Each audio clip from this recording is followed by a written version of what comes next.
Mic testing, testing, 1, 2. Hope everyone's doing good so far. Having a great day.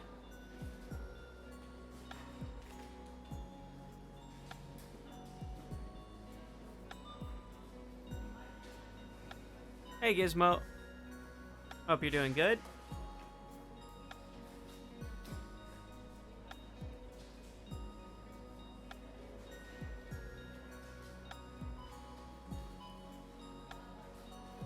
Okay, let's get the engine revved up a little bit.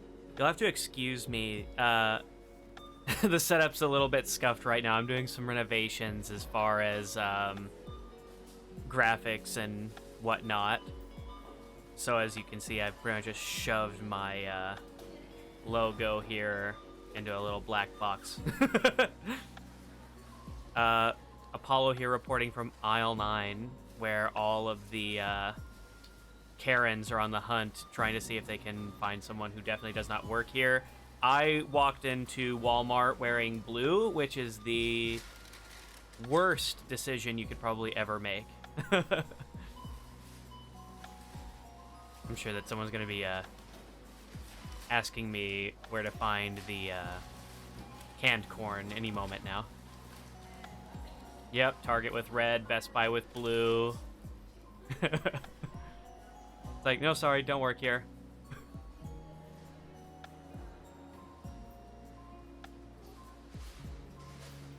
Yep.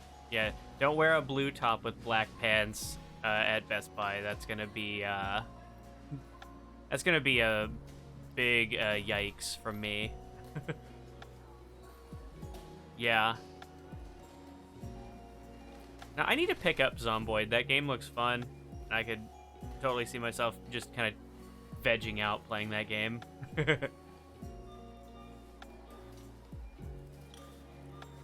Well, I totally will, yeah.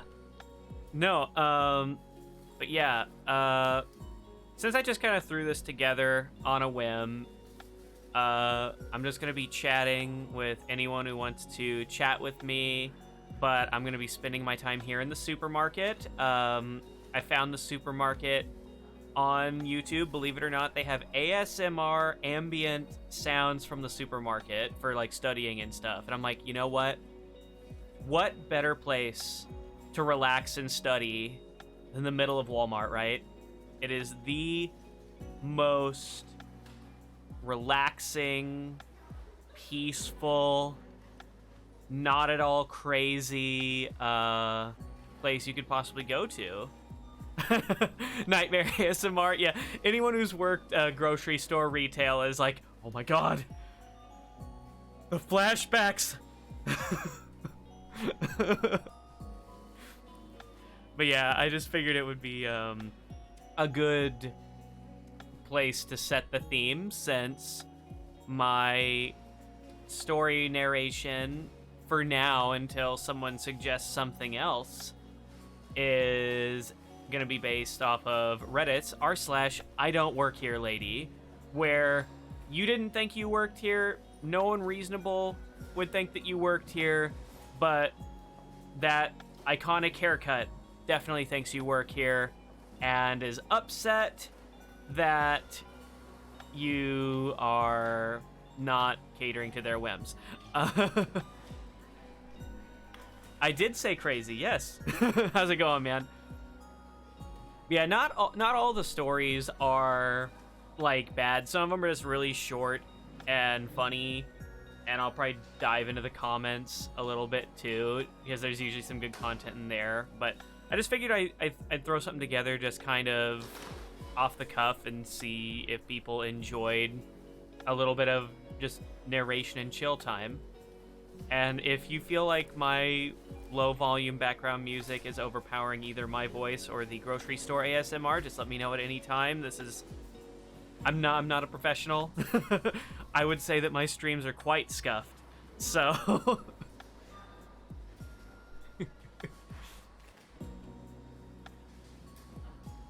okay. Well, I think it's probably a good time to get started, or if anyone's studying, driving, or whatever, I should probably just quit rambling and get right into the stories. You're right, it's not a true VTuber stream without some form of scuff. Okay, so r/IDontWorkHereLady. I've picked out a few stories, and the first one is going to be from a user by the name of Kimpri. I bought these avocados, and they're crap. So, my husband and I worked at a car dealership together. I don't know how that's pertinent to this story, but it's fine. We worked at a car dealership together. One night after work, we stopped at a grocery store to pick up dinner stuff. Dinner stuff in this case, including avocados. He was wearing a white shirt and a red tie combo that day, which is also what the produce managers at this chain also wear. Unfortunate. An older guy comes up to him. Guy. Hey, you should know that these avocados are bad. My husband. Oh yeah. Good to know, I guess. I'll avoid them. Guy. Well, I bought these avocados, and they're crap. And at this point, he's kind of like holding up the bag in the husband's face. Guy. I took them home, and now my wife is all over my ass about these damn avocados. Wow, that's awful. What are you gonna do about it? I guess point you to the guy over there, and at that point, my husband points over to the stocking manager, the produce manager. Guy, you don't work here? Nope. Sorry about the fuss. Don't buy the avocados. They taste like shit. Well noted, sir. Have a great day. It's a short but simple one.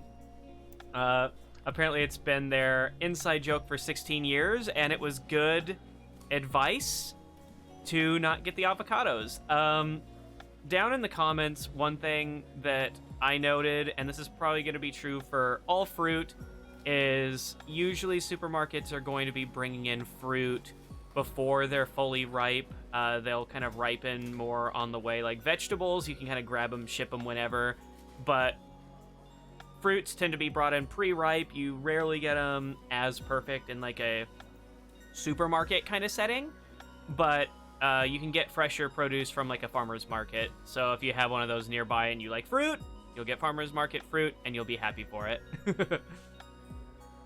Okay. Story number 2 comes from Glittering Union 860. I didn't know enough about the power tools. Well, a few years back, I was at a big hardware chain store buying a power tool. I'm an electrician, and I'm dressed like it. Now, employees in this place wear Hy-Vee yellow, so basically just very bright, Sharpie yellow. But so do a good portion of those coming in to buy stuff, like me, because obviously you want to be very visible, you usually have work clothes on, stuff like that. I'm undecided on the make of tool I want, so I'm reading up on the differences between a few, and an older guy next to me asks a question about his choice. Are the blades for this compatible with the Ryobi ones?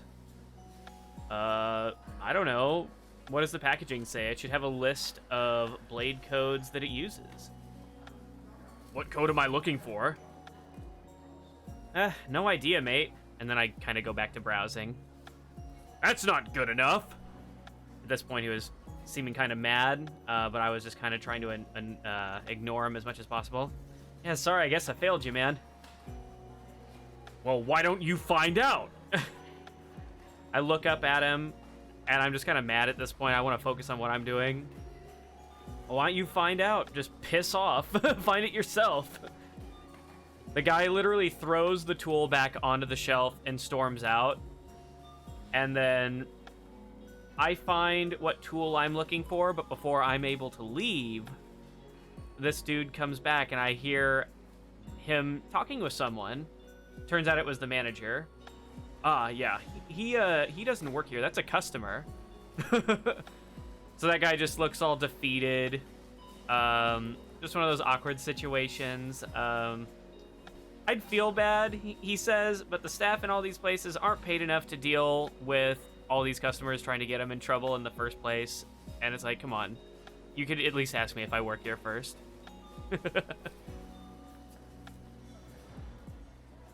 Okay. Story number 3. It's from Speaker for the Coyote. She didn't even know what to say. I'm shopping at a home improvement store that is chronically understaffed. I need a few more of a certain item than what's stocked on the shelf, but there are more in the back stock on the upper shelves. One of the store's rolling ladders is standing right there, and not an orange apron in sight, so I just scamper right up and I help myself. As I'm descending with my prize, she appears, haircut and all. She, in that angry, condescending tone she always uses with lesser beings. Excuse me?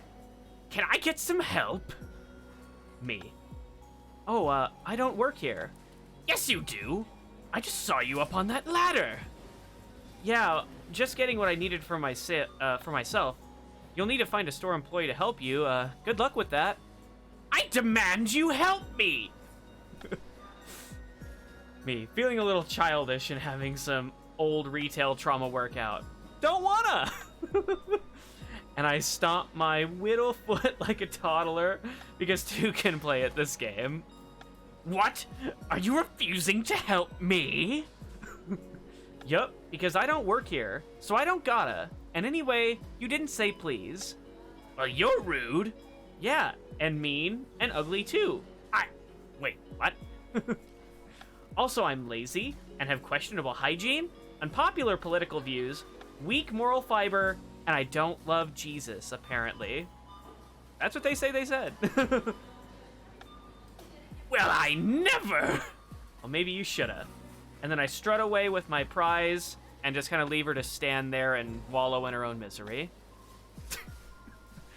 Oh, man.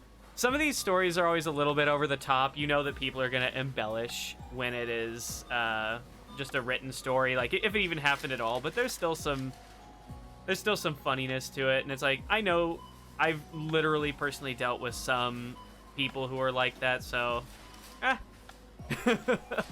I'd love to tell someone off like that. One of my funniest things is if someone asks for the manager, I can literally spin around in a little 360 and be like, oh, sure, I'll get him. Huh. Speaking, I'm the manager. How can I help you? And then they get mad. And I'm like, well, I'm the manager. I'm who you asked for. X to doubt. Yes, X to doubt. Exactly. Okay. Next story is from Spooky Scary Skeletons, with skeletons spelled TNZ at the end, no O. Please, I just want to eat my tacos. My husband and I work together with my in-laws at a small restaurant. It's the only restaurant in my town people actually go to.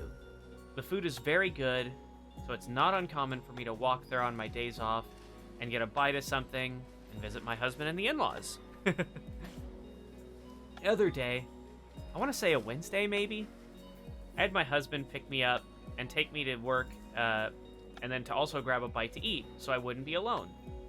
While I'm wearing an oversized Taco Bell hoodie and camo sweats with some Crocs, I definitely don't look like I'm wearing the normal uniform everyone else is wearing. Red shirt, black pants, black shoes, apron, you get the idea. I'm sitting at a table with my husband when he gets up to leave to take the food out. I'm getting my food, enjoying my time with a lemonade and some tacos. At that point, this lady approached me. Where's my waiter? I'm like, who's your waiter? She said, the one with the long hair. And that happened to be my brother-in-law. Well, I'm not sure. What do you need him for? If it's something, if it's something like I need, like a to-go box, I can just help her grab it, so he isn't bothered, and even though I'm off the clock, I didn't care. We need our drinks. Okay, so apparently this person is very blunt and speaks very quickly, and then they're just done. I go to find my brother-in-law, and he is absolutely swamped. Apparently her party of 12 each ordered 2 blended drinks. Okay, That's gonna be a rowdy table, probably. Let's see here. So yeah, they're completely swamped because they are trying to get 2 blended drinks out for every single person, and they only have 2 blenders. So he's in the middle of making them, and she'd only ordered them 5 minutes ago. So this is one of those kinds, I guess. I go back to my table, and then I keep eating. She comes up again. Where is he? Making your drinks. Can you go get them? Ma'am, I'm off the clock. I'm not even in uniform. Then she stormed off back to her table and complained about me to my husband, who helped to bring them chips and salsa, which thankfully was complimentary, or else she'd probably have something else to complain about. She told him I was very unhelpful and rude, and my husband was like, well, she's not working, so... And honestly, I get it if I would have been in uniform, but I wasn't. And, you know, there's, like, laws about this. Like, you're not supposed to work when you're off the clock anyway, so technically she wants you to break the law. So, no, I'm good. I don't feel like breaking the law. Oh, see one in the chat here. When I was a cart attendant, a lady Karen demanded to know why the prices at my Target were more expensive than the one in the town over, and I explained that I had no idea and that it was strange. She demanded that I lower the item's price, and I just looked at her, and then at the long row of carts I was collecting from within the store that had been abandoned. Ma'am, I'm the cart attendant. I don't work on the sales team. I can contact my manager for you. She huffed and stormed off, calling me useless. No, it's like, when people complain over, like, the price, it's like, bruh, I'm just here, like, I can point you in the direction of stuff. I don't, like, set the prices. I don't know, like, what type of mystical powers they think I have, but for instance, in my job, I can't go and make furniture appear. It's like, no, there's a lumber shortage. I can't make the couch you want appear. It is needing to be made by the people who need to make it. I can call them. I can maybe figure something out for you, but I can't change the price, and I can't make it come faster. I am bound by the same laws of reality that you are. It's more than my hourly, ma'am. It's more like a can of food, some small product. No, and then sometimes people get annoyed when there's, like, different taxes in, like, different areas. It's like, well, it cost this number of cents less in the other store. It's like, well, yeah, their tax is lower. Well, lower it. No, this is the tax here. We have to collect the tax because we have to pay the tax because that's how we stay in business. Oh, man. Yeah, I don't know. Some people, super reasonable, super get it. Some people, obviously, not so much. I haven't thought about Bob and Tom in forever. Okay. Let's see here. Next story is from Kalithi the Navy Fox. I don't work here, but I'll help. Man, how kind of him. I'll try to do that too, but if the person's an ass, forget it. So this happened about 3 hours ago. I was down at my local Kohl's buying drinks for me and my mother. It was very hot, so I thought I'd buy some drinks for us just so we could stay hydrated. Stay hydrated, fam. Anyway, I'm walking down the front of the store looking for a specific drink, and suddenly I hear someone clearing their throat in the sort of way that goes, I want your attention now. You know, the iconic... You're not paying attention to me yet.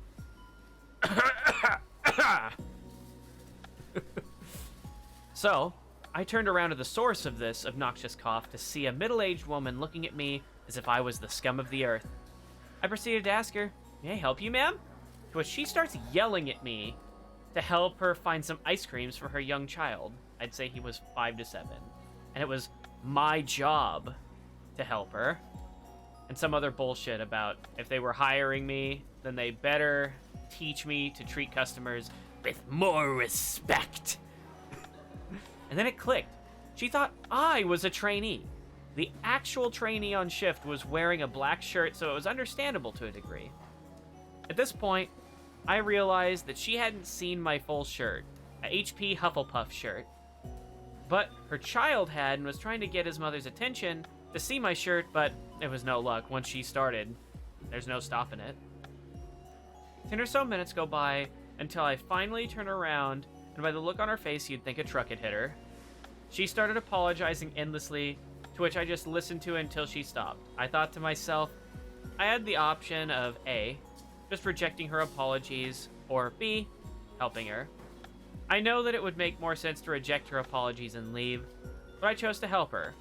She'd been looking in the milk aisle, not the freezer section. And afterward, I left to find my drinks, checked out, and left. So, a pretty uneventful wrap-up. But, man, they have a little more tolerance than I do. If someone's yelling at me, like, you need to help me find this, I'm like, no. First say please, and now it's too late. No. Yeah, it's like, hey, just do the basic thing. Everyone in these retail jobs is a human too. Just treat everyone with respect, and everyone will be a little bit happier. I'm just imagining this person standing with their back to this lady, because they said that how long were they looking away? Like 10 minutes? To just ignore someone, or do your best to ignore someone for 10 minutes as they're like, why aren't you helping me? I can't read where the frozen items aisle is. Why is it not with the milk, which is refrigerated? And I'm just like, please, ma'am, I just want to find the cream cheese and the milk and like get out of here. And it's like, in the back. Man, 10 minutes. Either that or time just felt really slow because he was getting yelled at. Let's see here. Getting chased in the hardware store. From Fit South 9344. For reference, I am AFAB. That stands for a female at birth. For reference, I'm AFAB, 19, and I have very recognizable hair. To set the scene, it's almost 7 a.m. I just finished working the graveyard shift at the Midwest Cult gas station. I don't think that's what it's actually called, but if it is, that's a pretty awesome name for a gas station. It's also one I would avoid because I don't want to get wrapped up in any cult anywhere. For context, we wear light blue uniform shirts with the logo on the left side and black pants. I decided to head over to the Midwest hardware store. More context, they wear deeper blue and black uniform shirts and black pants with blue aprons. I decided to head over there for a good wander before I headed to the gym. I decided to pop over by the Hall of Lights to satisfy my brain with all the bright colors.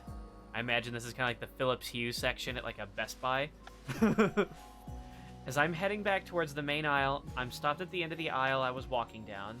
There was an old man walking past, so I stopped to let him walk on by.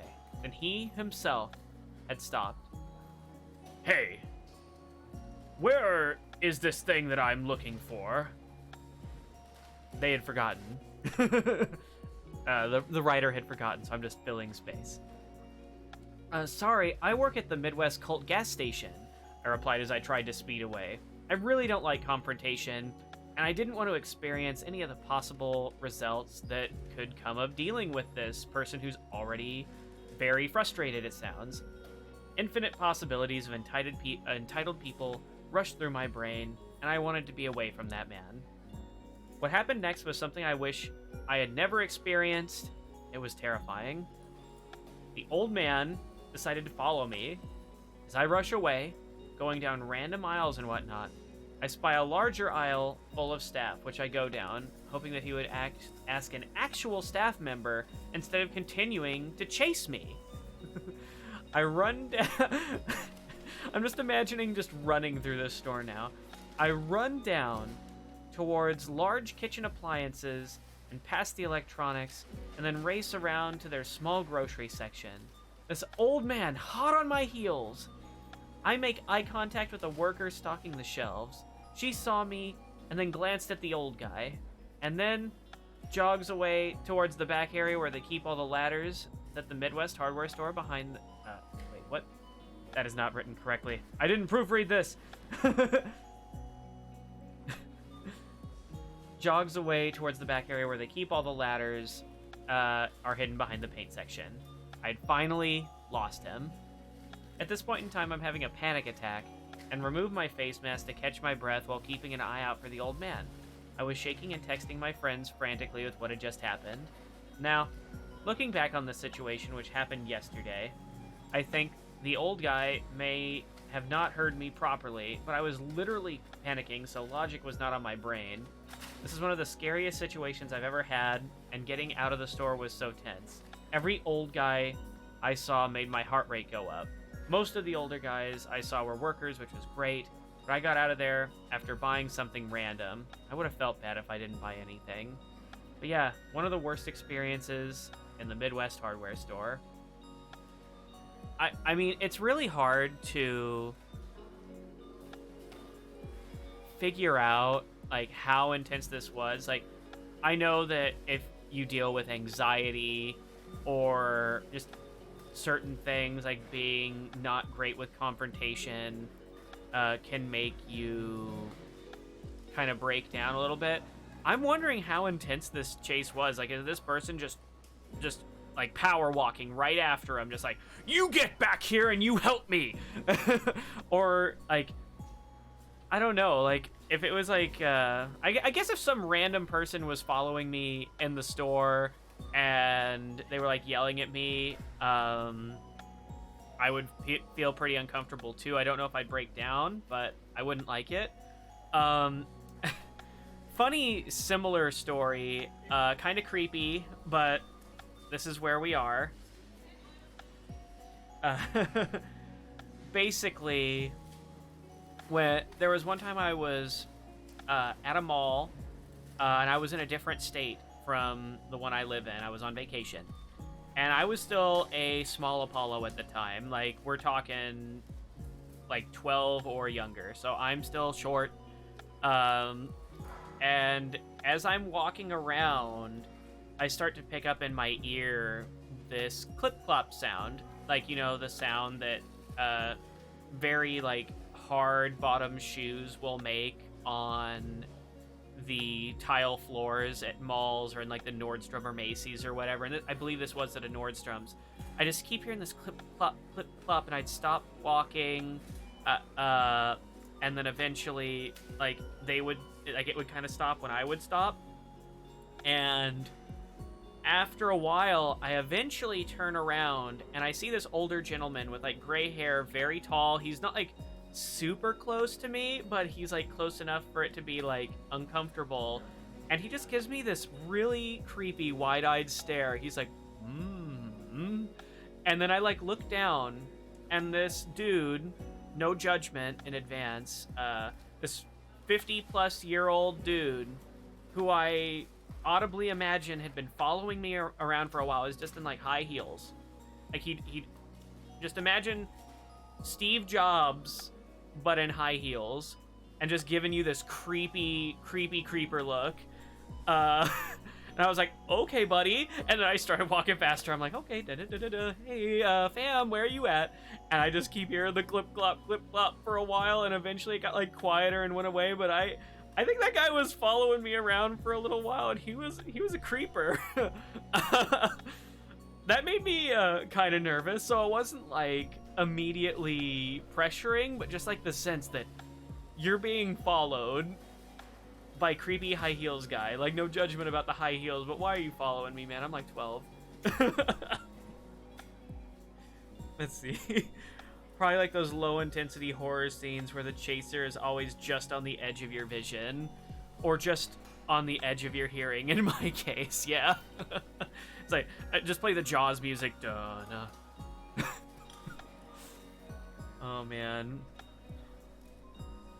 I like the top comment, like trying to give that person the benefit of the doubt, since there's not any just like description of this person yelling at them. It's like maybe he misheard them and thought that you were that the original poster OP was leading them to what he was looking for. That's possible. Like, we're people, we're not perfect, and there's always plausible deniability, but that sucks that that bothered them.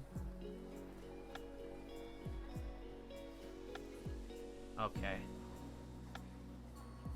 I thought you didn't need me anymore, by Cordeo Biggs. Many years ago, I was still in college after coming out of the United States Marine Corps, and I worked for a small commercial remodeling company as a site supervisor. Part of my duties was a daily report on manpower, production, daily events, etc. I've always been one of those step-by-step, and then I go one step further and report all to your reports to do the very best I possibly can and stand out in the eyes of my production manager.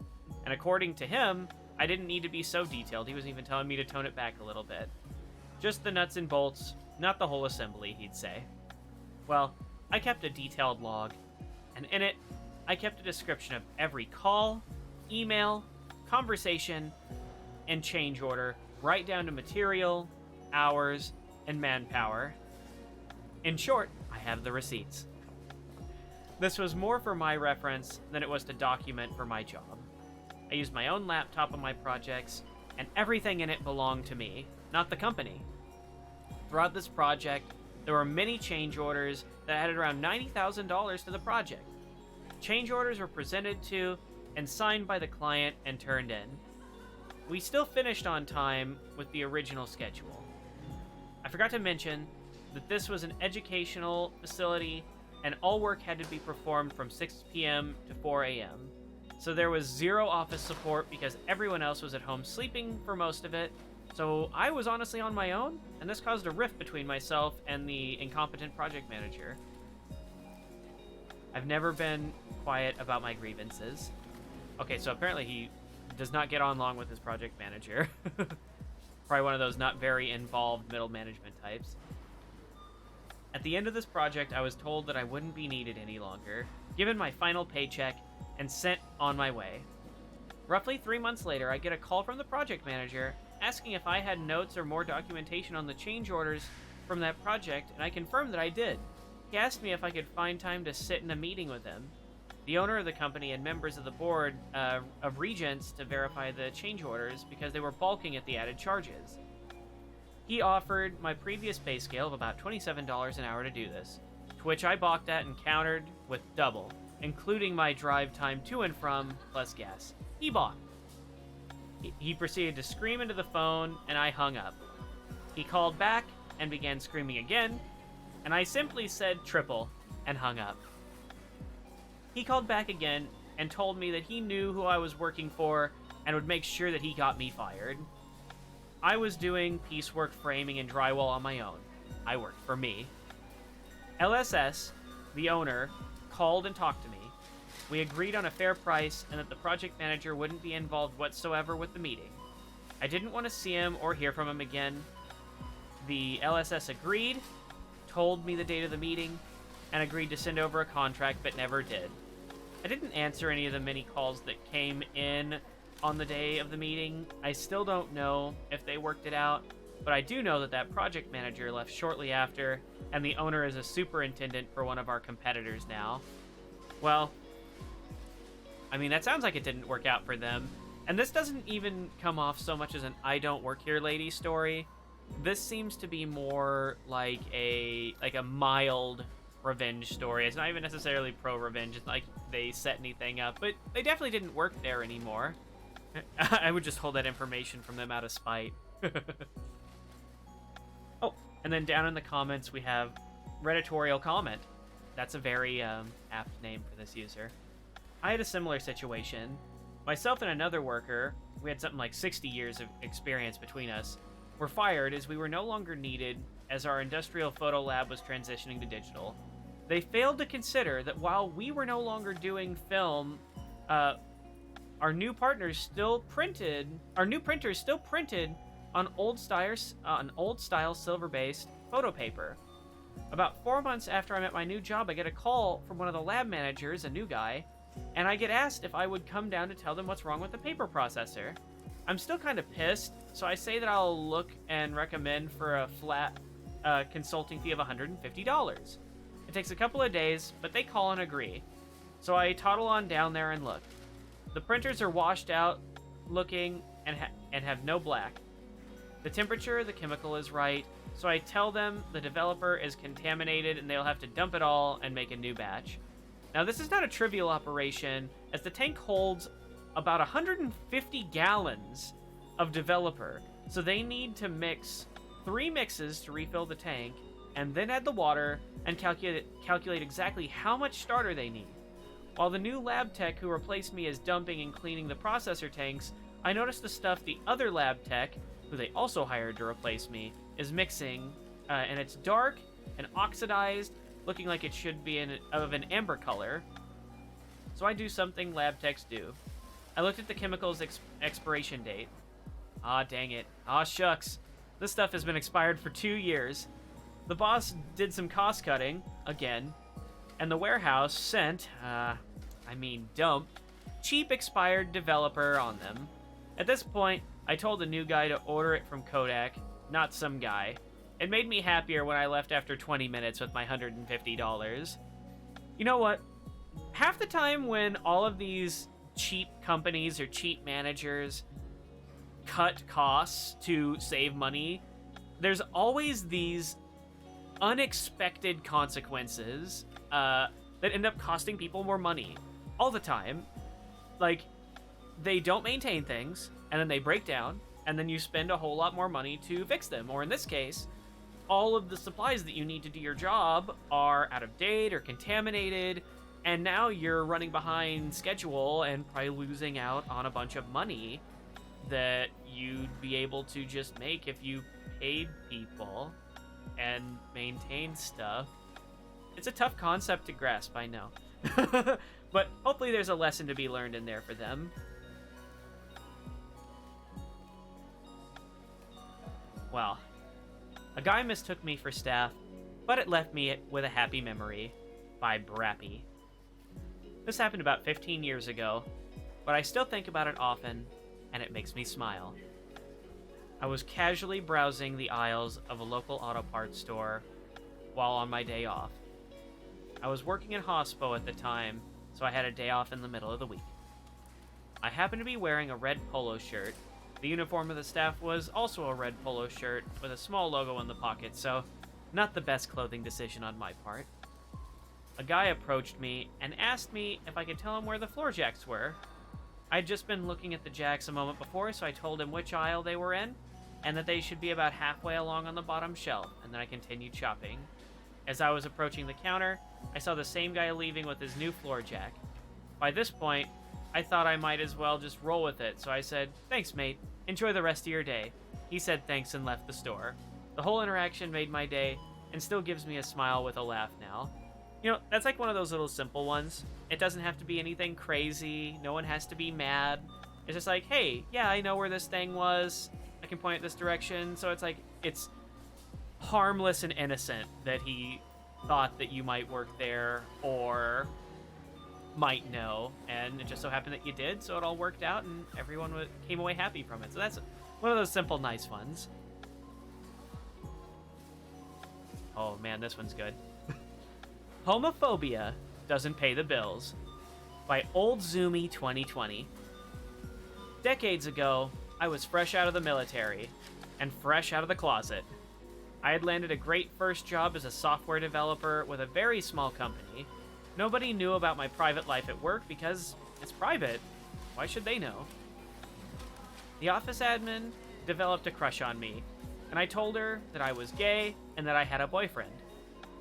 She thought it was a terribly funny joke on her that she didn't pick up on me being gay, so she told it as a story for herself around the office. Our VP was a homophobic woman, basically. She didn't like anybody who wasn't white, male, or fit certain other stereotypes. Since the office gossip since the office gossip was that she was sleeping with the owner, and both were married to other people, her version of morality had a few loopholes in it as well. I had spent most of the day helping a sales guy set up a database on his computer to track customers. Yeah, database 3. Totally easy to write an app over the phone. She calls me into her office at 5 p.m., and then she tells me that there's gossip about me and that she can't have me working there anymore. My team was furious with her. We were a tight development team, and this really blew up quickly. I quietly said goodbye, packed up my stuff, and drove home to tell my boyfriend that I was unemployed for the first time in my life. I started a contract job that paid twice what I'd been making, which is awesome. After 2 months, my former VP calls me and asks if I would work on the software project freelance. She offered my former rate, to which I said no. I told her $50 an hour, which was 5 times my salary. She said no. A week later, she calls back and says, "We really need you on this." I asked, "Are you saying you can't finish this without me?" "Yes," she replied, and then I said, "You should have thought of that before you fired me for being gay." Within a month, the whole software project was shut down, but my former teammates started their own company and contracted the work from her at, wouldn't you guessed it, 5 times their previous salary. Her bigotry cost her an inexpensive and reliable team of employees, rattled the entire office, and basically hit her with a massive hole in her budget that made her look like a fool. You know, this is why we have anti-discrimination laws. And granted, in a comment down below, Zumi does say that this was Reagan-era 1980s, so things were a little lax back then. As they elaborate, even back during the Reagan era, many states had laws that prohibited discrimination. But even when you were told to your face that's why you were being let go, it was hard to find a lawyer who would take the case. This was a crappy first job as a software developer that paid about $20,000 per year, about $50,000 a year today. I had to pay for healthcare out of my own paycheck, and it was full rate. The employer paid nothing. I had a contract job that I loved within 2 weeks, and when that contract ended, they referred me to a very similar full-time position that paid even better. I never looked back, and was pretty openly gay from that time forward. And also gay as in being happy, because they were getting some great jobs, and I'm glad that everything worked out for them. They say that they've dealt with a lot of stupid comments over their career, like, "I'm uncomfortable with you being gay," to which I usually have my go-to response of, "Well, I'm uncomfortable with you thinking about me sexually." That always shuts them up, and it still does today. Man, try getting away with firing someone, just straight up telling them, "Yeah, you're gay. I have to fire you now." That would go over well, I'm sure. But no, I'm glad that that blew up in that vice president's face and that OP got an awesome job advancement out of it. You know, sometimes we worry about losing the job that we're in, but if it's causing us a lot of stress, sometimes it helps us move on to greener pastures. I know I've been there, and I'm happy where I am. So you can only just hope that there's greener grass on the other side. And then the last story I have primed up for right now. I don't work for you, and I don't take orders from you anymore. By Alcuna. The year was 2016. I'd worked as a stalker for a craft store for over a year, but when my dad retired, we were moving out of state. I handed in my 2 weeks notice slating that the 18th of the month, which was a Wednesday, was going to be my last day of work. I double-checked my schedule to make sure I'm taken off, and I see that I'm scheduled until the 20th, that Friday. Hey, store manager, I can't work the last 2 days. The 18th is my last day. Store manager, oh really? I thought you could work a few days after that. Me, no, I'm moving out of state. We're packing up our last bit of stuff and leaving. It even says on my notice that the 18th is my last day. I can't possibly work. Oh, okay. I'll fix the schedule. Mildly irritating to have to argue my case, but the store manager has always been a bit spacey and disconnected. to reality from time to time, so I chalk it up to him having a dirt moment, and I let it go. I work my last few days, get hugs from the coworkers I'm friendly with, say goodbye to all the staff, and go home for the final time. Thursday the 19th, I get a call on my cell phone from the craft store's number. Floor manager. OP, where are you? Me. Home. I'm packing up the last of my stuff. The 18th was my last day, and I told the manager to take me off the schedule. Floor manager. Well, I put you back on there myself. We need you for a few more days. You're supposed to be here now. Oh, so it was floor manager's fault. She and I had butted heads often, to the point that I reported her to corporate for trying to make me work off the clock. At that point, I was actually pretty irritated. Well, I'm not available. I'm leaving the state. You had 2 weeks to rearrange the schedule to prepare for this. Floor manager. The store doesn't arrange itself to your schedule. This is a job, and you need to work when needed. What kind of company store bullshit is this? Me. Not anymore. I don't work for the store anymore. The manager even gave me my last paycheck. Floor manager. You don't get your paycheck until Friday, so you can knock off the lying. Get in here, and I'll think about not writing you up for this. And I kind of yelled think, just because it's all caps, so it's like I'm imagining they're kind of heated. I was silent for about a heartbeat, and I was just stunned by the sheer idiocy. It's like, I don't work for you anymore. What power do you think you have over me? I'm no longer your employee. I've been promoted to customer. If you ever went back in there, of course. Then I burst out laughing, loudly and at length. The floor manager tried to yell at me, but I was laughing so hard that I couldn't stop to hear anything she said, so I just laughed over her. When I caught my breath again, I said into the seething silence, I quit on Wednesday. I don't take orders from you anymore. Goodbye.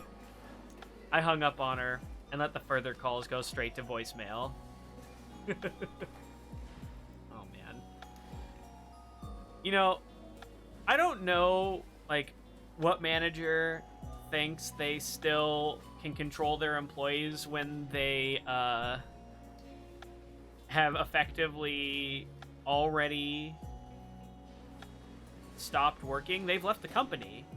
They're like, hey, this is the time. I'm done. I'm gone. I'm gonna write you up. For what and how is that gonna affect me, ma'am? I mean, I guess, unfortunately, there was short term. It got overturned, but there was some medical workers who were at-will employees in Wisconsin, and they were offered jobs at a local competing hospital for better work-life balance and more pay. And then when they told their current hospital about that, rather than try to match the wages and hour options that they were being offered, they're like, no, we're not going to try to match that. We're going to file a court order with a judge. We're going to file an order with a judge saying, hey, we're filing a restraining order saying that you have to work for us for at least, like, until we can staff your positions, and you can't leave. I'm like, and then the crazier part is the judge initially approved it. Like, isn't this like that? You're supposed to be able to like they said, they're employed at will. That means that the hospital could fire them at any time for any reason. But when they go to leave the hospital for a competitor that's offering them more money, all of a sudden the hospital's like, hey, wait a second.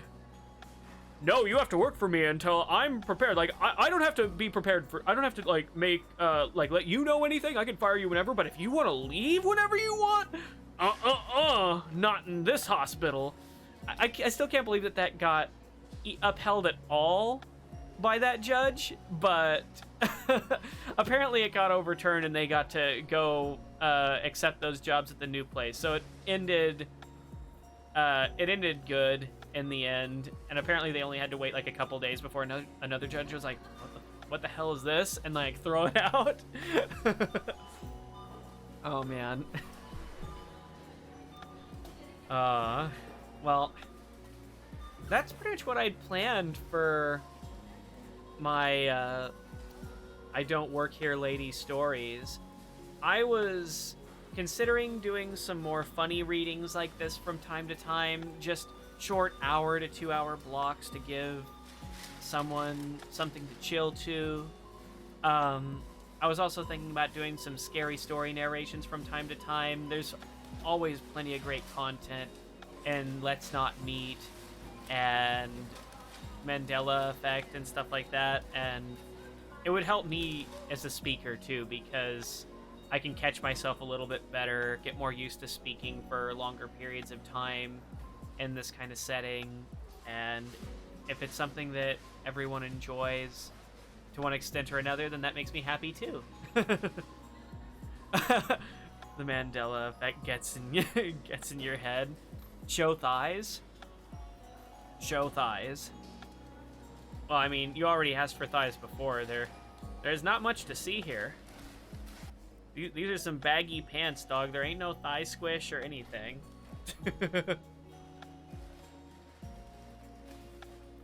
You a foot fan?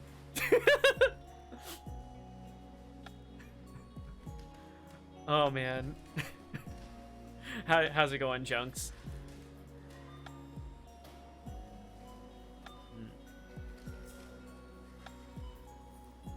Yabe. Yabe.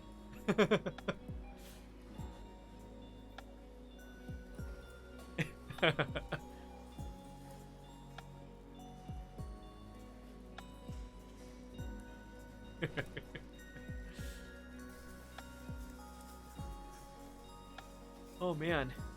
Well. Oh man, never got the notification? Well, the VOD will be up soon if you wanted to have some story narrations to fall asleep to. I suppose I could look up maybe 1 or 2 more stories, maybe from like Pro Revenge or something, just so you have something to listen to without having to go straight to a VOD. I don't want you to just entirely miss it. Here, let me see if I can scrounge something up. R/. Ooh, and I have a video that I think would be pretty funny to watch. So I'll probably put that in too. Let's see here, but first, let's see R/. Let's see Nuclear Revenge. Those are pretty good. These are, since they're more extreme, they're more likely to just be fake. Like, just someone embellished it to all hell, but you know what? Still a good read. Story of the Year 2021 winner. Let's see here. So the winner of 2021 was this story right here. Only the best for you guys. Okay. Oh, wait, this is a part 1, part 2. Oh, this is a long one. Okay, this will keep me busy for a bit. Okay. So we've gone from I Don't Work Here Lady and our retail environment to r/Nuclear Revenge, where you are so burned that you just decide to burn everyone and everything else around you that was involved. Okay. How I got, not really, an HOA disbanded and destroyed my bitchy president of the HOA in the process. Warning, this is a long-ass read. And this is by Ambulance Driver 2 on Reddit. After years of hearing stories of problems with HOAs and having no tolerance for busybodies ourselves, my wife and I were solidly in agreement that we would never purchase a home in HOA. When we finally did find a house and purchased it, we knew for a fact that we were not an HOA.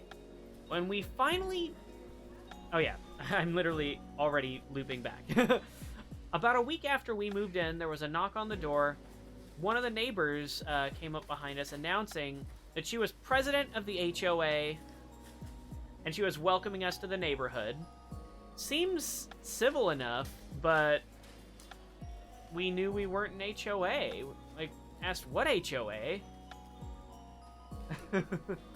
Oh, we're behind you. The home behind yours is where the HOA starts. Oh, that's nice. Nice to meet you. Just general pleasantries. We were hopeful, shocked even, that someone associated with the management of an HOA that wasn't a complete busybody psychopath was here to talk to us. So, hey, you know what? Breaking stereotypes. We were, man, turns out we were very, very wrong.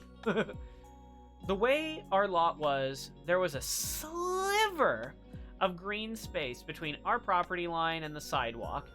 In a somewhat triangular shape, the street ran southwest, our property line ran due east-west, so there was a wedge of land there. We'd always been told that this belonged to the HOA, yada yada, no big deal. It just meant we didn't have to deal with the upkeep of this land. Now that this was set up and in place, it's time to start the story of how we all got this not really an HOA dissolved. We had a couple of trees in our yard, literally on the property line. So we took responsibility for taking care of these things. And let me tell you, they were massive, full caps, surrounded in asterisks. You know that these are some big trees. They're also a pain in the butt. They're incredibly dense and heavy, and because of the way the limbs grow, they're prone to splitting and dropping on the ground. There was a huge limb that extended way out into the street, adjacent to the green space owned by the HOA. This thing was a major risk of dropping and severely injuring or killing someone. We didn't want that on our conscience or on our insurance, so we decided to take that limb down entirely, as well as clean out a lot of the dead wood in the two trees. We hired an arborist, they came out and did their thing, and about $1,400 later, we were left with some decent-sized rounds that we were going to move over the next weekend. And that's due to me being out of town the weekend after we removed the limb. I should note that the wood was neatly stacked in the green space on the bark dust, out of everyone's way, and in no way a hazard or an eyesore. Enter the Shrieking Harpy, or the quote-unquote president of the HOA. My wife had stepped out the door the day I left on my trip, and she pulls into our driveway, rolls down the window, and starts yelling at my wife. You need to move that wood now! That's private property of the HOA! Move it now! My wife is not a confrontational type. She's also somewhat petite, and tried to explain to the Harpy that I was out of town and that we'd be moving it as soon as I got back in town next weekend. Nope, not good enough. She shrieks at my wife some more, and my wife ends up grabbing the wheelbarrow and somehow moves this stack of rounds, some of them weighing close to 100 pounds, around the fence, up our driveway, and into the backyard. She was pissed, as she should have been. And so was I. We knew where the Harpy lived, so when I got back, I went over to talk to her and explained that I was rather displeased in how she treated my wife. Didn't pound on the door, wasn't aggressive. They wouldn't answer the door. Cowards. We knew they were home. This left us with a bit of a displeased taste in our mouth. The next spring, the hedge that is planted outside of our fence line, well, it wasn't maintained very well, and pushed over 2 sections of our wooden fence. So I emailed the Harpy and explained that their hedge had damaged our fence. It's not our hedge. It's growing in your green space. That's not our green space. Wait, what? Then why the censored did you decide to screech at my wife last summer when we had the wood stacked there? Silence. Well, at that point, I fixed the fence so our dog wouldn't escape, and after pruning the laurel back sufficiently that it wouldn't damage the fence again, and then I started making some phone calls. I contacted the county and ended up speaking to about 7 different departments in order to figure out who actually owned that stupid strip of land. After probably 2 weeks of trying to find the right people to talk to, I got the roads division. The green space was marked as part of the right-of-way for the road, and therefore no one actually owned that space. So I can chop down that ugly, overgrown hedge that's encroaching on the sidewalk and knocking down my fence? Yup, says the kind gentleman from the roads division. As an aside, he asked, you mentioned something about there being an HOA associated with the plots to the east of your property? Yeah? Well, part of what took me so long to get an answer for you is it turns out that there is no HOA registered with the county there, so we're looking in the wrong place entirely. Wait, there's no HOA there? No, hasn't been one ever since that subdivision was built. Huh, interesting. And a plot was hatched. We had befriended a couple of people within the neighborhood behind us, and they were rather fed up with Miss President of the HOA and her antics.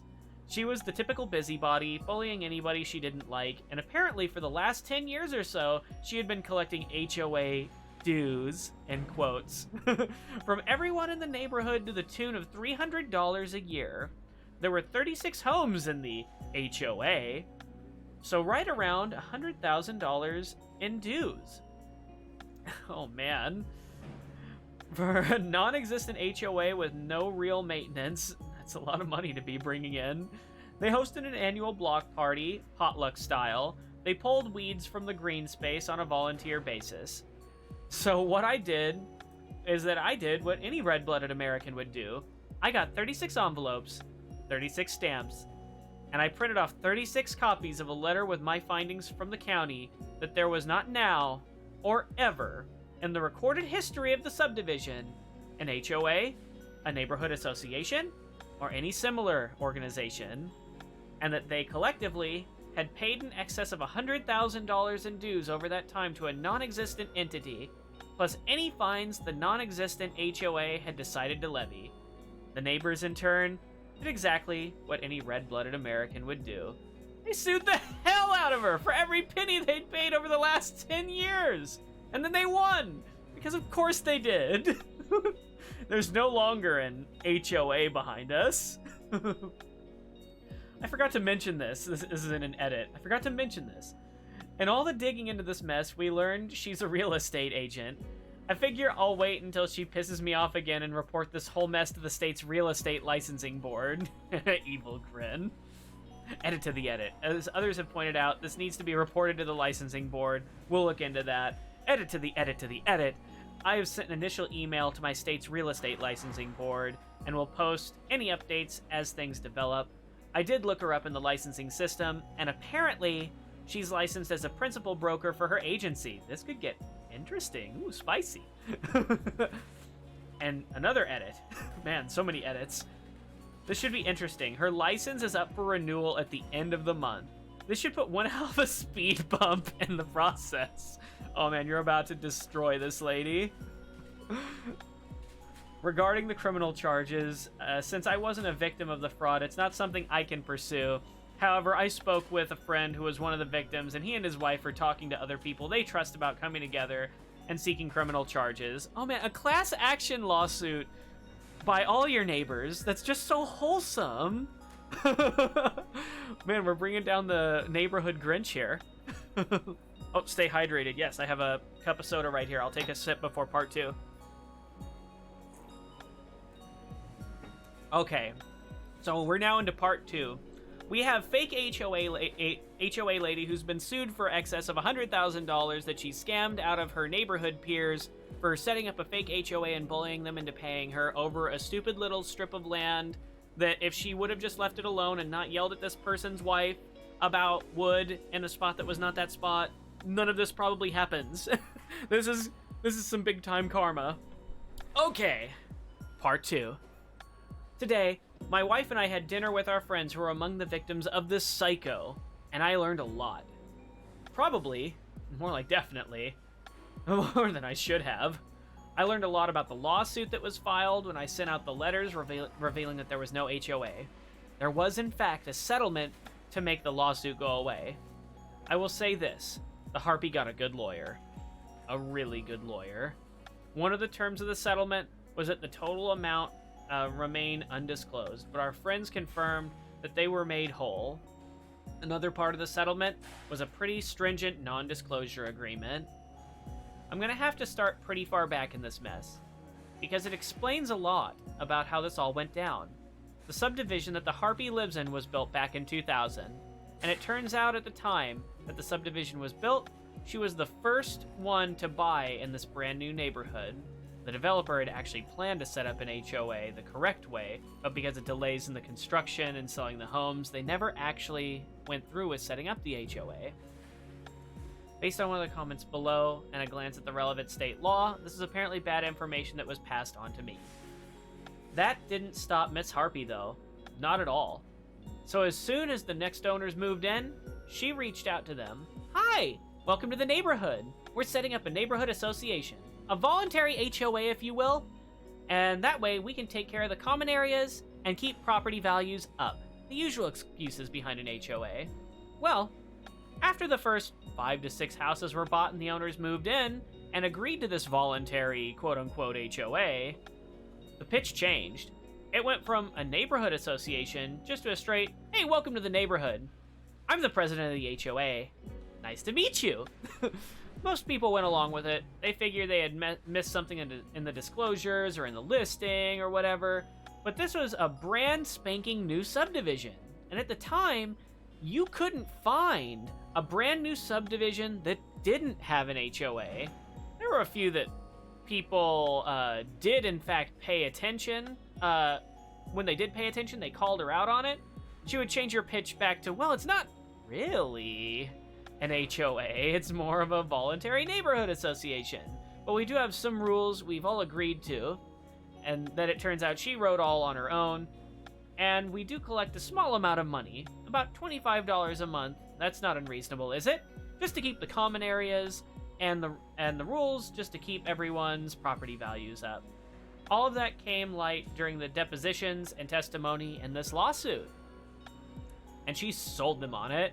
Everyone signed the rules. She even called them CC&Rs with the argument that this gave them a certain legal right to be able to enforce the rules. Either under the guise of an HOA, or the neighborhood association, or whatever the heck else she called it, she thought she had some contractual authority. By the time all the properties were initially sold, it was roughly 2-1, those that thought it was an HOA, to those who thought it was just a voluntary association. And as people sold and new owners moved in, the HOA pitch just got easier to sell, to the point that at the time of the lawsuit, it was somewhere between 3-1 to 4-1. As the testimony was wrapping up, her attorney put forward a proposed settlement. I was able to find out from my neighbor that in this proposed settlement, the only people would be, in the legal jargon, made whole. The only people that would be made whole were the ones that signed under the impression that they were under a legitimate HOA. Her attorney successfully argued to the judge that the people who signed up under the voluntary neighborhood association were not actually defrauded and therefore couldn't be part of the settlement. That's kind of fucked up. Because of the timing of the whole house of cards tumbling down around her, she had sufficient equity in her house that she was able to refinance her mortgage and pay the settlement amount. So, she had to pay back a lot of the people out of her own pocket, losing that equity that she had built up over the last 10 years. I'm guessing that her husband was not in on the scam, and he was not one of the ones named in the suit. And he filed for divorce in the middle of the lawsuit. As for how he didn't know, no clue. Maybe she just had him convinced that her commissions from real estate sales were just that good. I have no idea what the terms of the divorce were, but it was apparently rather acrimonious. Our friends more than once heard shouting matches from the Harpies' house as they were walking out of the neighborhood. It was spicy. So hopefully that clarifies how she was able to sucker people in. Our friends were some of these that were convinced that it was a legitimate HOA, and they told us that she was so smooth, so convincing, that they didn't doubt it for a minute. At least that meant they were made whole, even though they couldn't legally disclose how much they got back. Now, for more recent happenings, one of the things we talked about tonight was our neighbors going to the district attorney and pursuing criminal charges. Well, they talked to the DA's office this morning, and apparently the statute of limitations has passed.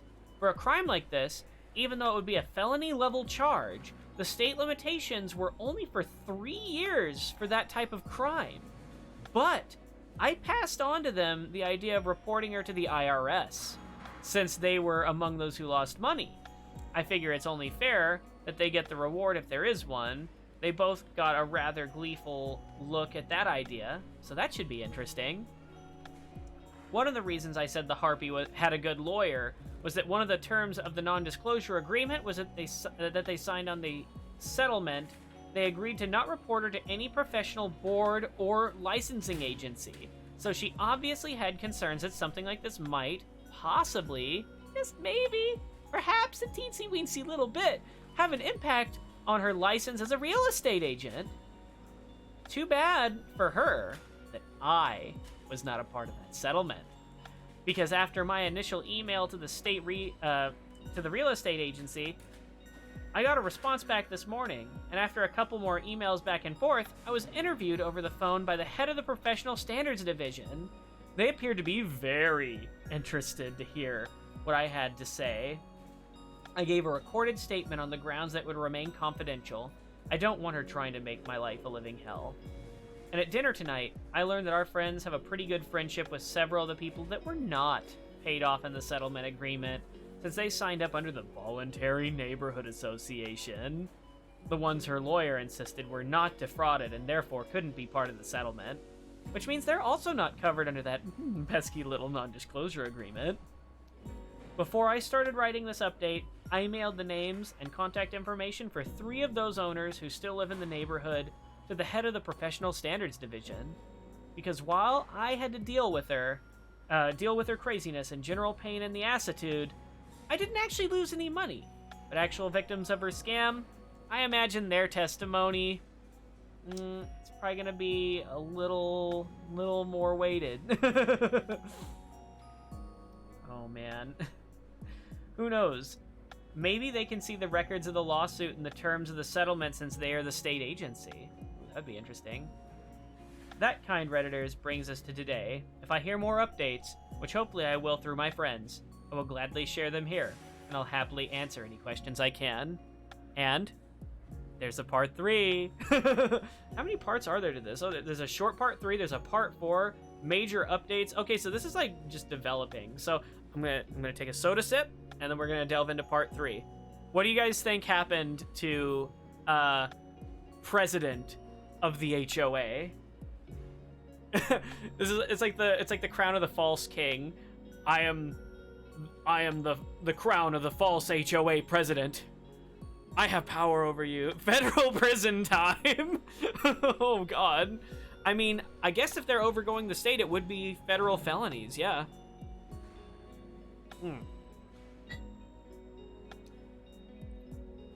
Okay. No. I'm gonna give a quick intermission just in case of a bathroom break or something being necessary, just like a couple minutes. I'm gonna see if I can add in chat box over here. Let's see here. Should have done this before the stream, but I am not organized, so where is chat box?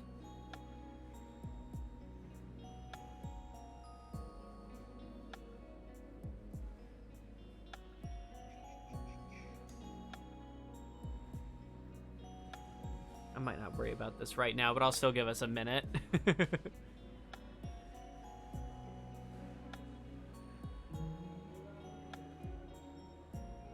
Oh, widgets. Chat box. Add source. Chat box.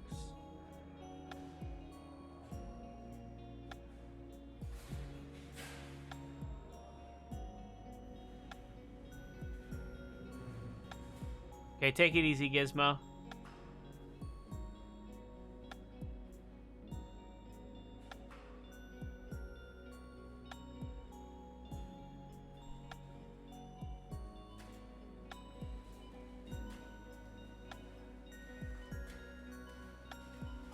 Hey, chat box.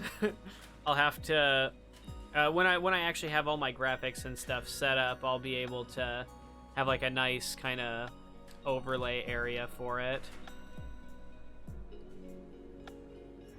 Okay. Well, let's get into part 3. And now, ladies and gentlemen, it's time for part 3. A couple of new characters have been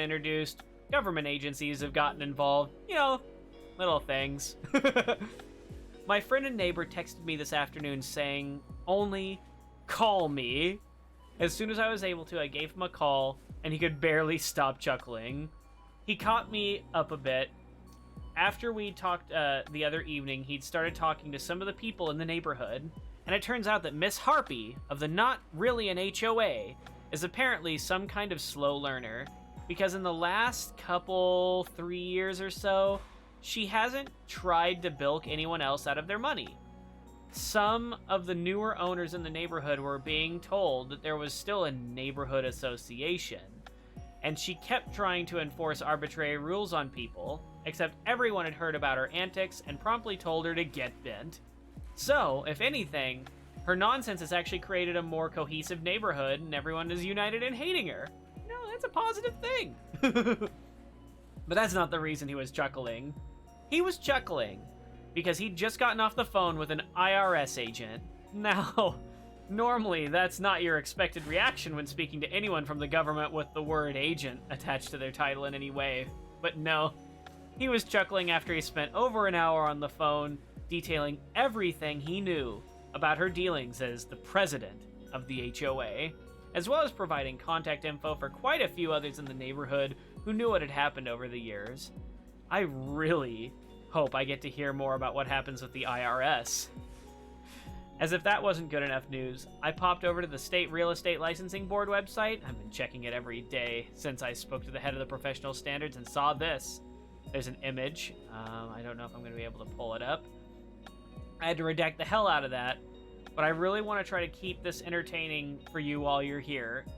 Basically, she lost her license. If I may direct your attention to the section titled License Information, the column titled Status. Additionally, if I may direct your attention to the Disciplinary Action section, specifically the columns titled Resolution and Found Issues. So what I'm going to copy this link. I'm going to paste it into chat if you want to see this for yourself. From a little cursory reading of state law and associated regulations, this decision is temporary until the full investigation is completed. Once that happens, the Professional Standards Board will decide if there is to be a permanent action taken against her license. If there is, then there will be a date on the Order Signed Date column, and a really entertaining link in the Documents column in the Disciplinary Action section that lays out the entire case from start to finish. I've read a couple of documents in other cases I found where there was a final order, and wow, they lay everything out. So much for those non-disclosure agreements. That ain't gonna matter anymore. So, there we have it, Reddit. I was almost kind of feeling bad for bringing stuff up from years ago to government agencies, but the fact that she's still trying to pull this crap, albeit without the money part, made any of that evaporate like the HOA she thought she had. So it may be the end, or maybe it's not. But at least for now, we've reached the conclusion of the saga of the Harpy of the Not Really an HOA. Well, there was another update. We've got a part 4, a major update, and another update. So we've got 3 sections left to go. For those who have read my scribbling on here regarding the Harpy of the Not Really an HOA, hopefully you've enjoyed the saga so far. I'm adding this last post on here as a place to put the aftermath of this saga and any updates that I may hear, because unbelievably, this is a crazy situation that just keeps on giving. When we last left Miss Harpy, she was being investigated by the State Real Estate Licensing Board, as well as the IRS. When I learned something interesting in this whole saga, apparently, while the statute for limitations for criminal tax evasion is only 3 years, or possibly 6 years, depending on the situation, there's apparently no statute of limitations for how far back they can go in civil court. So while she may dodge any federal charges of tax evasion, the IRS will now be clawing up in her business however the heck far they want. I suspect that will end poorly for her. And expensive too. Additionally, the State Department of Revenue has also caught wind of this. I can't imagine how that may have happened. Similar to the feds, while they can't charge her criminally over the tax evasion, I'm sure they will also be digging through all of her tax records for at least forever or so. I've already had an interview with a rather pleasant IRS agent, and was able to go through everything that I knew, the timeline for what happened, and how it was that I discovered there was actually not an HOA there. When I explained how this all started because she decided to be a B-word about a couple of relatively small issues, and it has since snowballed into this, she, the agent, laughed so hard it took us several minutes to get back on track. And she continued to chuckle and giggle throughout the rest of the interview. And the State Department of Revenue has contacted me as well, wanting to set up a time for an in-person meeting, so I can imagine that that'll be fun. I've considered going to the local news media about this, as some suggested, but decided against it for a couple of reasons. First of all, the story isn't really as fresh as it was 7 or so years ago when it was all going down, and I doubt the news media's ability to keep my name out of it. Maybe not on the air, but I imagine it would slip somehow, and that would add needless complication to my life.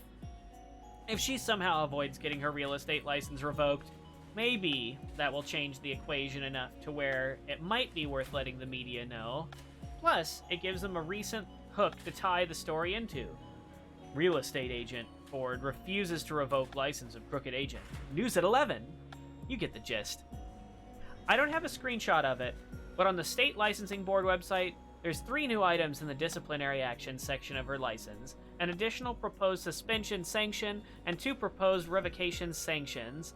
I'm guessing the second proposed suspension is so she can't default back to a regular real estate agent, and the proposed revocation sanctions are for her principal broker and regular real estate licenses as well.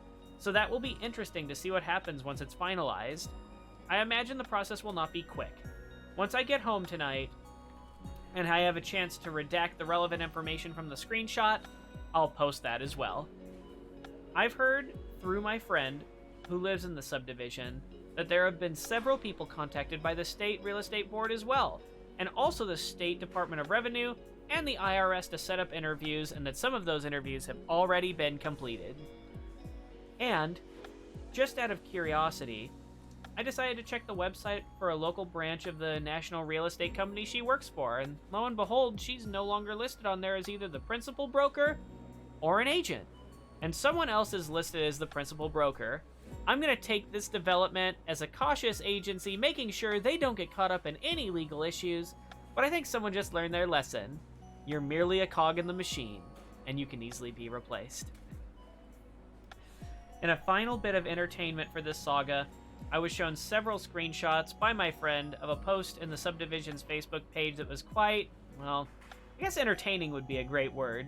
She's since deleted the post, but essentially she was on there shrieking about how they were all under a non-disclosure agreement, and she was apparently threatening to sue any of them that talked to anyone for violation of the NDA. This was met by cricket chirps from anyone who knew what was going on, but there were several "what the hell is she talking about" type of posts by a few of the newer owners who weren't in the know.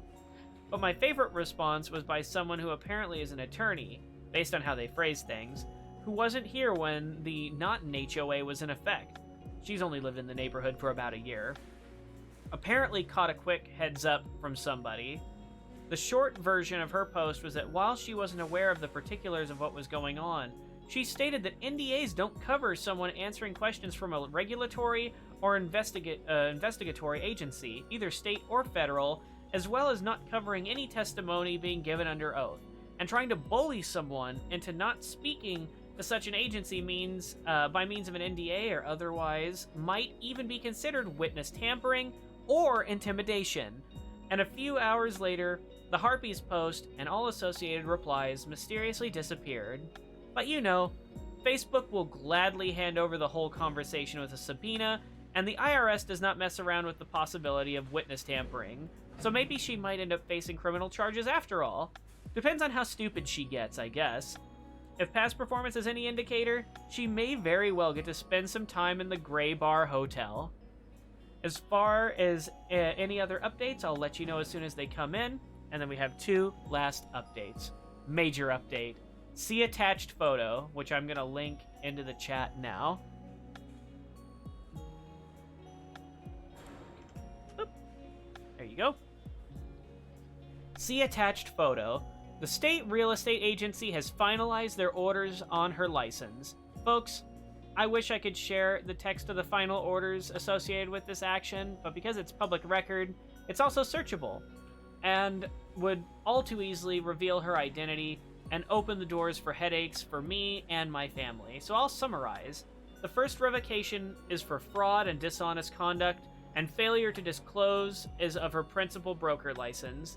The second revocation is for incompetence or untrustworthiness and records. That's for her regular real estate agent license. There are some bombshells in the final orders too. Apparently, as a few people suspected in the comments, there was a lot more happening than just what was happening in her neighborhood. I was shocked at how quickly the final order was released from what I was seeing in other cases of revocations. The investigation usually lasts anywhere from 3 to 6 months, but reading the final orders, the principal broker revocation was based mostly on the information in the lawsuit that was filed by the neighbors back in 2012 and the ensuing settlement. However, their investigation apparently turned up quite a bit of stuff, including lying to clients, falsifying records, not disclosing relationship between herself and sellers or buyers, and other instances of outright fraud. I will quote one line nearly verbatim from both final orders because it's just too delicious to read. While this board has taken the strongest action granted by the applicable state statutes, much of the information that was discovered during the course of this board's investigation is beyond the purview of this board. Therefore, we are turning over all records and witness testimony to the redacted county district attorney and the state redacted Department of Justice, Criminal Justice Division, for further action. Another update. Folks, the world of legal hurt this woman has brought onto herself just continues to avalanche. This morning, I had walked my daughter to her school bus trip right around the corner from where the Not HOA used to start, and an unmarked SUV with government plates comes around the corner. Picture every unmarked law enforcement SUV you've seen in a movie. That stereotypical. And they park a couple of doors down from the Harpy's house. I risked being a couple minutes late to work to watch what was about to unfold, and was not in the least bit disappointed, because out of the vehicle stepped two individuals wearing dark blue jackets with bright yellow letters, some very specific letters, big letters, that may or may not have spelled out IRS, and underneath in smaller letters the words, Special Agent. I may have giggled when I got to my truck. I may have laughed uproariously on my drive into work, because the first thing I did was look up just how big of a poop pile she may have landed in. Apparently, this is a really deep one, because from what I could find, the only people authorized to wear the Special Agent jackets are in the IRS's Criminal Investigation Division. I texted my friend who lived in the neighborhood this as I was leaving for work around 7:15 this morning. He texted me back around 10. He's been watching all this unfold out his front window since I texted him. In addition, the original SUV, which is now right in front of her house. There's another SUV there as well. Apparently some other people wearing IRS jackets without the special agent got out of the second SUV, and he just saw them carrying out some banker's boxes sealed with red tape, and a couple of computers. And because this poo pile is not yet deep enough, apparently they were checking something, assuming VIN number, on her Mercedes SUV that she started driving a few months ago. Well, I think she's screwed, everybody. I think she's screwed. We do we think a Gray Bar Hotel for the president of the Not HOA? That was a long one. That was really, really, really long.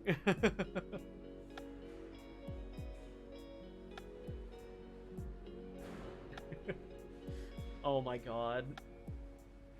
Oh no. Apparently there's more, but I think I think I'm all IRS'd out. I think we know what happened. I think she's just kind of screwed her. Okay, her house is in foreclosure.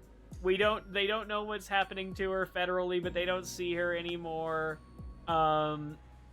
Yeah, man. this snowball's crazy. It's like literally none of this probably ever happens if she doesn't treat OP's wife like garbage and yell at her about a wood pile in their yard. Like, and it's over some little plot of land that's like so narrow and is like nothing, and then a freaking hedge that damaged the fence. Like, literally maintain the hedge so it doesn't break OP's fence, and don't yell at his wife and make her move 100-pound pieces of tree, and this doesn't happen. But because you're an ass, the full force of karma comes crashing down on you. Oh man, you hate to see it. Oh. Domino effect is right. One domino led to about several hundred dominoes, some of them getting much, much larger, falling over. That was like a Rube Goldberg, and it was just so perfectly executed. Well, damn, that one story was almost half of my story readings in and of itself. Oh, man. Karma is a vengeful bitch. Like they say that there's only the good die young, and that like people who are bad and whatnot seem to get ahead. But it's like, here's the thing. Generally, if you're good to people, that goodness comes back around to you. And then if you're a bad person, that'll come around as well. There's a saying in business that you better treat everyone nice on your way up, because all of the feet that you step on your way up are attached to the asses that you're gonna have to kiss on the way back down when you inevitably fall. I don't know about you, I'd rather have more friends than enemies. Well, I'll probably leave it at that. I hope that you guys enjoyed the narration and that it was a nice way to pass the last hour and a half. And in the future, I'll probably do some more funny narrations like these, like maybe some more pro-revenge and nuclear revenge. And then I'll probably also do some scary story readings, just because I really enjoy when those are narrated well, and it would make me very happy. It's good to have you guys here. Thanks for coming by, Crazy. Thanks for coming by, Junk. I was glad to see Gizmo and everything too. So have a nice rest of your evening, and I'll probably see you later.